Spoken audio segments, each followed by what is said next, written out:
है कि मसीह समाज के तमाम लोग अब जो है वो राजभवन के घेराव करने के लिए निकले। हालांकि पुलिस की बैरिकेटिंग है और बैरिकेटिंग के बाद पुलिस ने उन्हें आधे रास्ते में ही रोक दिया है। बड़ी संख्या में पुलिस बल की तैनाती आपको दिखाई देगी, लेकिन देख सकते हैं कि हजारों की संख्या पे यहाँ पर मसीह समाज के लोग हैं जो आपको बैठे हुए दिखाई देंगे और तमाम लोग आज दिन भर से विरोध दर्ज करवा रहे हैं। मुझे छत्तीसगढ़ के पास्टर्स के लिए कल से बहुत बोझ है, इस सेवकाई को दी है। अब वो टाइम है कि वो दूसरे पास्टर्स के अंदर हम उसे इम्पार्ट। सबको जय मसीह की। मेरे प्यारे भाइयों और बहनों, ये जो वीडियो क्लिप आपने देखा, थोड़ा सा मैंने आपको दिखाया, आपको ज़रूर पता चल गया होगा कि यहाँ क्या हो रहा है और क्या होने वाला है। छत्तीसगढ़ का ये जो सरकार धर्म परिवर्तन का जो कानून लाए है, ये कानून को ज़रूर वापस लेना ही पड़ेगा। पहले मैं आपको वीडियो दिखाना चाहता हूँ, आप वीडियो को देखिए, उसके बाद हम बात करते हैं। मसीह समाज का विरोध प्रदर्शन जारी है। छत्तीसगढ़ धर्म स्वतंत्रता विधेयक बिल का कर रहे हैं विरोध। राजभवन के घेराव के लिए निकले प्रदर्शनकारियों को रोकने के लिए बैरिकेडिंग की गई है। राजभवन के आसपास भारी पुलिस बल तैनात किया गया। बिल के विरोध में राजभवन के घेराव का ऐलान। धर्म स्वतंत्रता बिल को वापस लेने की कर रहे हैं मांग। धार्मिक स्वतंत्रता में हस्तक्षेप गलत है, मसीह समाज कह रहा है। सभी धर्मों को सुरक्षा और सम्मान दी जानी चाहिए। और मौके पर मौजूद है मेरे सहयोगी रोहित मिश्रा। रोहित, क्या मांगे हैं और मसीह समाज को बिल में किस प्रावधान से दिक्कत है जिसका विरोध लगातार मसीह समाज कर रहा है? बिल्कुल, देखिए रशिका, एक बार तस्वीर दिखा देता हूं मैं आपको। तस्वीर ऐसी है कि मसीह समाज के तमाम लोग अब जो है वो राजभवन के घेराव करने के लिए निकले। हालांकि पुलिस की बैरिकेटिंग है और बैरिकेटिंग के बाद पुलिस ने उन्हें आधे रास्ते में ही रोक दिया है। बड़ी संख्या में पुलिस बल की तैनाती आपको दिखाई देगी, लेकिन देख सकते हैं कि हजारों की संख्या पे यहाँ पर मसीह समाज के लोग हैं जो आपको बैठे हुए दिखाई देंगे और तमाम लोग आज दिन भर से विरोध दर्ज करवा रहे हैं और इस वक्त भी उनका विरोध है। और इसमें कई ऐसे प्रावधान इनका कहना है कि किए गए हैं जिससे जबरन इनको फंसाया जा सकता है। ऐसे कई प्रावधान किए गए हैं जिससे इनको आने वाले समय पर दिक्कत हो सकती है और ये झूठे केस में जो फंस सकते हैं। और इसी तमाम आरोपों को लेकर ये जो है वो यहाँ पर प्रदर्शन करते हुए आपको नजर आएंगे। और देख सकते हैं कि हजारों की संख्या में इसमें, क्योंकि भीम आर्मी के लोग भी उनके कार्यकर्ता भी यहाँ पर मौजूद है और पीछे में जितने भी लोग दिखाई देंगे वो मसीह समाज के लोग हैं। और ये देखिए पुलिस की बंदोबस्त, देखिए आपकी पुलिस की बंदोबस्त यहाँ पर कितनी जोर से है, कितनी बड़ी संख्या पे है। यहाँ पर बैरिकेटिंग की गई है, 3 से 4 लेयर की बैरिकेटिंग है, टीन शेड की भी बैरिकेटिंग यहाँ पर की गई है। उसके बाद पुलिस की जो तमाम टीम है वो यहाँ पर मौजूद है। कुछ देर पहले मैंने इनसे तमाम लोगों से, जो मसीह समाज के लोग, उनसे बातचीत भी की, तो उन्होंने कहा था कि इसके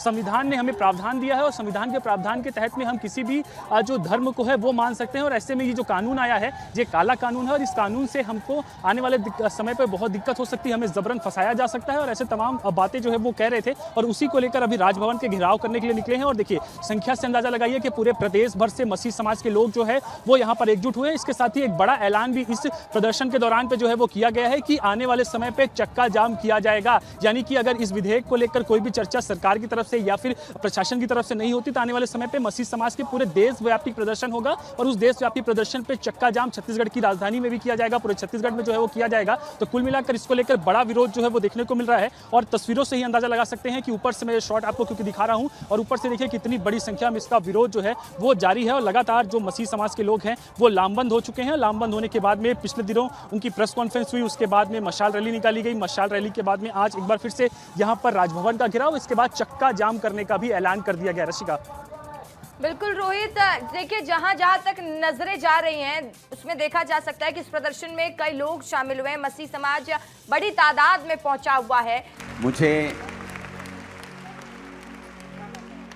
छत्तीसगढ़ के पास्टर्स के लिए कल से बहुत बोझ है,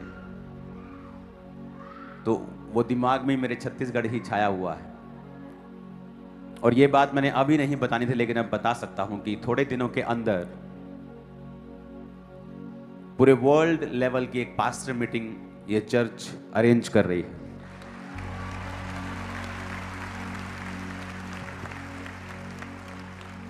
जिसमें सिर्फ मेंटरशिप वाले पास्टर्स नहीं, हम सब इकट्ठा होंगे। और ये 1 दिन की नहीं होगी, ये 2 दिन की नहीं होगी, ये 3 दिन की होगी। और इसमें सुबह एक सेशन होगा, फिर लंच होगा, शाम का सेशन होगा, फिर सुबह, फिर शाम, फिर सुबह, फिर शाम, फिर प्रेयर माउंटेन के ऊपर एक लाइव सेशन होगा। तो ये अपने आप one of its on kind, ये अपनी तरह की एक अनोखी और पहली इस चर्च की मीटिंग होगी जो आपने पहले कभी नहीं देखी होगी। आई थिंक जो भी परमेश्वर करता है वो अच्छा ही करता है। मेरे मुंह से वो झारखंड की वजह छत्तीसगढ़ निकला क्योंकि मैं बताना नहीं चाहता था अभी, तो वाइफ ने आके बताया कि नहीं भाई साहब छत्तीसगढ़ नहीं झारखंड है। तो मैंने कहा ठीक है। तो मैंने कहा फिर ये परमेश्वर ने इसलिए किया है कि मैं आपको बता दूं, क्योंकि ये तो मेरे प्यारे भाई और बहनों, सबको जय मसीह की। आपने तो वीडियो देख लिया और सुन भी लिया। यहाँ धर्म परिवर्तन कानून को लेकर, जी हाँ, धर्म परिवर्तन कानून को लेकर कितनी लोग इकट्ठा हुए हैं, और ये जो लोग हैं इन लोगों का एक ही मकसद कि भारत के अंदर जो धर्म परिवर्तन कानून लाने के लिए सरकार जा रहे हैं या फिर ऑलरेडी तय हो चुका है कि धर्म परिवर्तन कानून लागू होगा, लेकिन ये लागू नहीं होना चाहिए। तो मैं भी कहता हूँ ये लागू नहीं होना चाहिए। ये लागू क्यों नहीं होना चाहिए? क्योंकि देखिए, धर्म परिवर्तन कानून में इस प्रकार के कानून को लिखा गया है जो कि संविधान को पूरी तरह से विरोध करता है। आपको पता ही होगा संविधान हमें क्या अधिकार दिया है, किस प्रकार हमें धार्मिक स्वाधीनता का अधिकार दिया है। जी हाँ, रिलीजियस फ्रीडम हमको दिया है, लेकिन ये सारे के सारे छीना जा रहा है। इसी प्रकार कानून को तैयार करके सरकार हमसे ये जो अधिकार है, अधिकार को छीन रहे हैं हमसे, कि ये कानून के अनुसार, धर्म परिवर्तन कानून के अनुसार एक हिंदू मंदिर जा सकता है, लेकिन एक ईसाई चर्च नहीं जा सकता। एक हिंदू अपने घर के अंदर रामायण, महाभारत, गीता ये सब पढ़ सकता है, लेकिन एक ईसाई अपने घर के अंदर बाइबल नहीं पढ़ सकता। ये कानून के अनुसार ये सब हो रहा है, ये सब लिखा गया है कानून में। तो कोई भी हिंदू कोई भी प्रोग्राम अरेंज कर सकता है हिंदू धर्म का, लेकिन एक ईसाई यानी कि एक मसीही कोई भी धार्मिक कार्यक्रम नहीं कर सकता। इसीलिए हमारा मसीह भाइयों और बहनों ये कानून को विरोध करते हैं। विरोध करने का और दूसरा कोई वजह नहीं है, सिर्फ यही वजह है कि संविधान को उखाड़ कर फेंकने का ये एक साजिश है। तो मेरे प्यारे भाइयों और बहनों, सबको जय मसीह की। अगर ये वीडियो आपको अच्छा लगा तो ये वीडियो को आप शेयर कीजिए और चैनल को सब्सक्राइब कीजिए। फिर मिलते हैं आप लोगों के साथ और एक वीडियो में और एक टॉपिक में। सबको जय मसीह की।